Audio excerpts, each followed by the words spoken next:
ನನ್ನ ರಕ್ತನಾಳದಲ್ಲಿ ಈಗ ಇರೋದು ರಕ್ತ ಅಲ್ಲ, ಸಿಂಧೂರ ಹರಿತಾ ಇದೆ ಅಂತ ನಿನ್ನೆಷ್ಟೇ ಪ್ರಧಾನಿ ನರೇಂದ್ರ ಮೋದಿ ಅವರು ಸಿಂಧೂರ ಆಪರೇಷನ್ ಮುಗಿದ ಬಳಿಕ ಸಾರ್ವಜನಿಕವಾಗಿ ಮೊಟ್ಟಮೊದಲ ಬಾರಿಗೆ ಭಾಷಣವನ್ನ ಮಾಡಿದ್ದಾರೆ.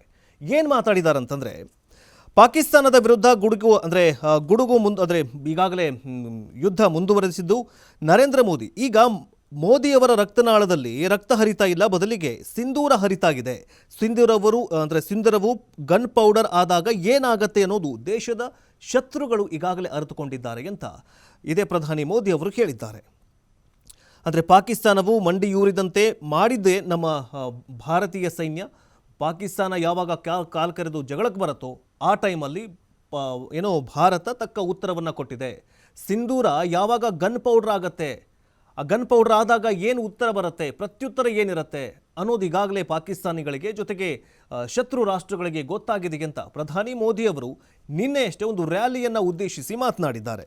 ಪಹಲ್ಗಾಮ್ ಭಯೋತ್ಪಾದಕ ದಾಳಿ ಹಿನ್ನೆಲೆಯಲ್ಲಿ ಪ್ರಾರಂಭವಾದಂತಹ ಆಪರೇಷನ್ ಸಿಂಧೂರದ ನಂತರ ತಮ್ಮ ಮೊದಲ ಸಾರ್ವಜನಿಕ ಭಾಷಣವನ್ನು ಪಾಕಿಸ್ತಾನದೊಂದಿಗಿನ ಗಡಿಯನ್ನು ಹಂಚಿಕೊಂಡಿರುವಂತಹ ಬಿಕಾನೇರ್ನ ಪಲಾನಾದಲ್ಲಿ ನಡೆದಂತಹ ಸಮಾವೇಶದಲ್ಲಿ ಮೊಟ್ಟಮೊದಲ ಬಾರಿಗೆ ಪ್ರಧಾನಿಯವರು ಮಾತನಾಡಿದರು.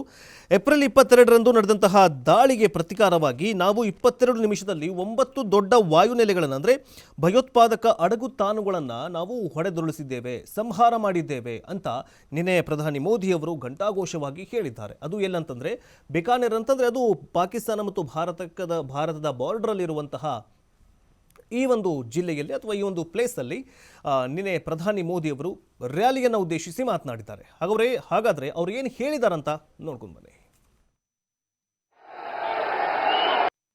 22 तारीख के हमले के जवाब में हमने 22 मिनट में आतंकियों के 9 सबसे बड़े ठिकाने तबाह कर दिए।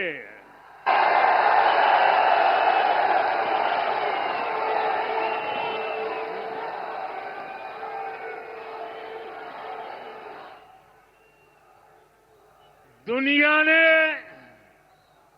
और देश के दुश्मनों ने भी देख लिया कि जब सिंदूर बारूद बन जाता है तो नतीजा क्या होता है।